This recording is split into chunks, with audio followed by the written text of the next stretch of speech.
napakayaman mo, kahit na napakaganda ng pangalan mo, kahit napakakilala ka ng buong constituency mo, ay mahirap pa rin ang trabaho.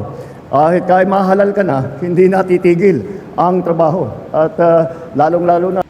So guys, this is breaking news no for all no sa ating mga kababayan Luzon, Visayas and Mindanao no. So ito po ay naganap noong nakarang araw sa PICC at sinabi po dito ni President Bongbong Marcos no. So bago dumating ang election ay kailangan ma-gather niya or ma-meet niya po itong malaking grupo in siya po dito as national chairman of the PFP no. So ang grupo po ito ay tinawag na PFP no, Partido Federal ng Pilipinas. So kasama po dito yung umattend ng party no, wherein ito po ay sa bilang na 1,300 no. All leaders lang po yung mga nandito na iminit po ng ating Pangulong Bongbong Marcos. So including incumbent and aspiring government officials from the National Capital Region NCR, Region 4A Calabarzon, Region 3 Central Luzon, and the other regions to engage in meaningful discussion no. So ito po ay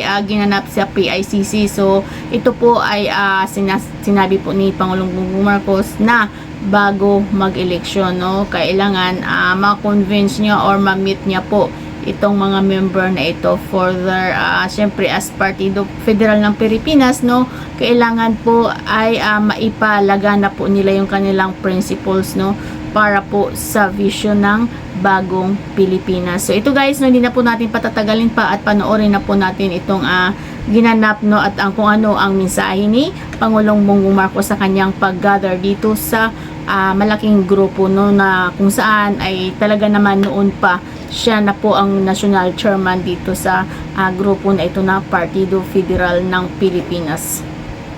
Okay guys, no, bago po ang lahat, no, magandang araw sa ating mga kababayan Luzon, Visayas and Mindanao. No? So don't forget to like, subscribe, and pa-share na din po itong ating content, itong ating video. No? So this is GTV once again, no, GTV official. No? So ito po guys, hindi na po natin patatagalin pa. No? At atin nang pakinggan yung mensahe ng ating Pangulong Bongbong Marcos. Ang ating ipinaglalaban ay ang pagkakaisa. At sinasabi, kaya naman, itong PFP ay sinama natin lahat ng maaring maisama natin. Hindi upang maging malaki at upang maging pinakamalaking partido, upang maging pinakamalaki at pinakamalakas na partido. Well, that is important also. Kailangan na matibay ang partido natin. Ngunit, ang tunay na dahilan kung bakit ipinagsama-sama natin lahat ng nakakaunawa sa ating hangarin ng pagkakaisa upang lahat ng tutulong sa atin sa pagpapaganda ng Pilipinas ay kasama natin at meron tayong sariling plano, meron tayong isang sinusundan na hangarin at layunin para sa ating bansa. Kaya tayo lumalaban, kaya tayo pumasok sa politika. Kaya galing lang ako sa graduation ng Development Academy of the Philippines. Nag-graduate ang mga ibang public servants sa kanilang mga postgrad na kurso. At ipinaalala ko sa kanila at ipapaalala ko rin sa inyong lahat. Kaya tayo nagserbisyo publiko. Siyempre, sa bawat kandidato, sa bawat na umupo na opisyal, ay may sariling dahilan. Ngunit, sa aking palagay, ang isang katangian na lahat ng ating mga kandidato, lahat ng ating mga membro, lahat ng ating mga naging opisyal, ay pumasok sa ganitong klaseng trabaho upang tumulong sa taong bayan, upang tulungan ang inyong constituency, upang tulungan ang iyong bayan, nag-start sa barangay hanggang sa probinsya, at ang ating mga national candidates, ganun din, magiging senador. Lahat naman talaga ay makikita ninyo na kahit iba-iba ang pinanggalingan, kahit iba-iba ang pinagdaanan, laging nandyan sa likod ng pag-iisip ng bawat miyembro ng PFP na tayo ay nagsasama at nagkakapit-bisig upang tulungan ang taong bayan, upang pagandahin ang Pilipinas. Kaya naman tayo pumapasok sa ganitong klaseng serbisyo dahil wala namang magsasabi na ang pamumulitika ay madali. kahit na napakayaman mo, kahit na napakaganda ng pangalan mo, kahit napakakilala ka ng buong constituency mo, ay mahirap pa rin ang trabaho.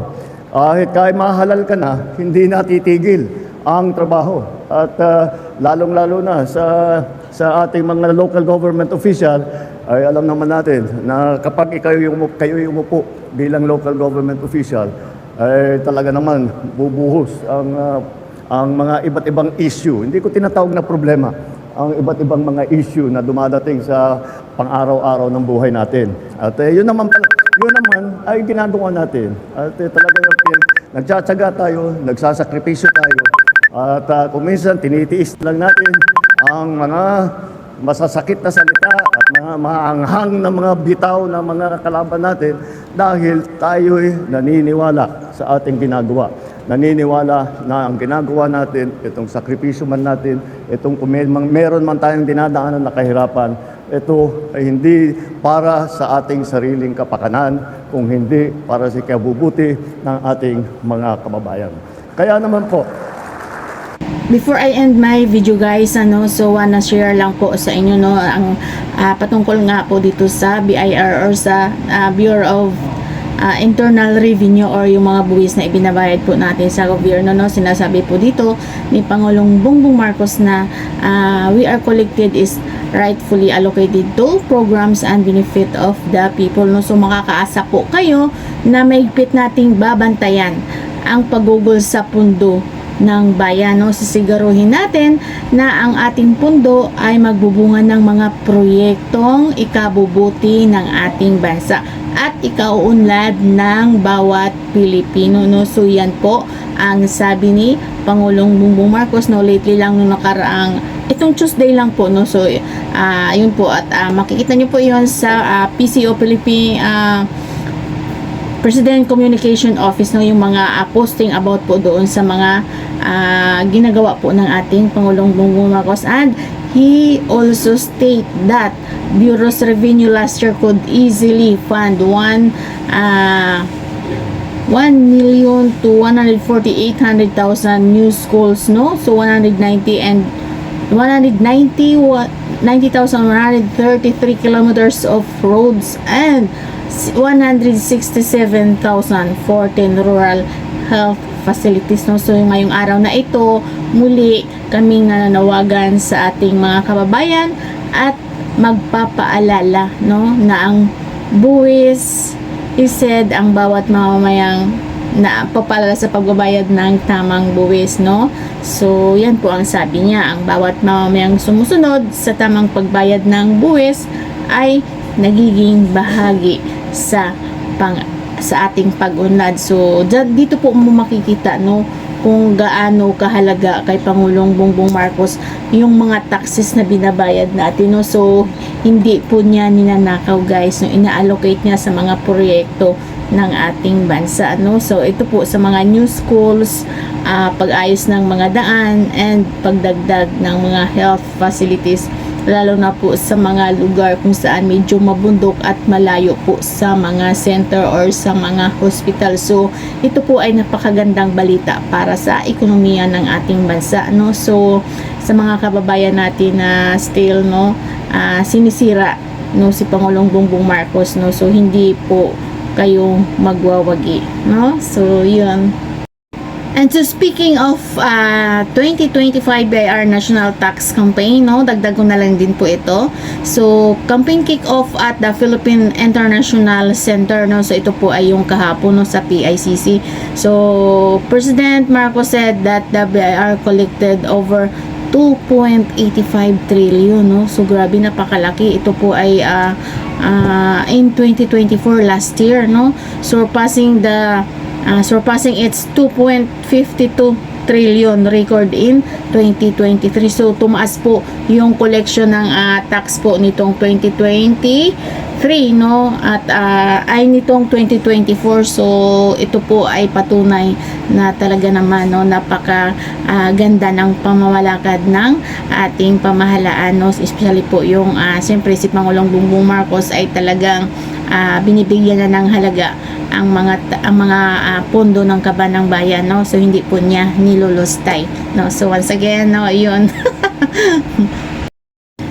So yun guys, napanood nyo at narinig nyo ang sinabi ni Pangulong Bongbong Marcos na ang tanging layunin niya ay mapaganda at mapaunlad ang buhay ng bawat Pilipino. Siyempre pag umunlad ang buhay ng bawat Pilipino ay uunlad ang ating bansa, no. So yun po, no, at sa mga naninira sa ating Pangulong Bongbong Marcos, no, na talaga naman na until now, no, for his 3 years term na, for his 3 years in his position as President Bongbong Marcos, no, talaga naman na patuloy pa din siyang binabatikos, no, at mga destabilization na nakaamba para sa kanya ay patuloy pa din, no. So good luck po sa ating mga kababayan na gustong sirain ang pagka-presidente or gustong ibaba si Pangulong Bongbong Marcos, no. So alam na po ng mga kababayan natin, no, nationwide, Luzon, Visayas and Mindanao, and also po sa ating mga kababayan abroad na talaga naman ang layunin ni Pangulong Bongbong Marcos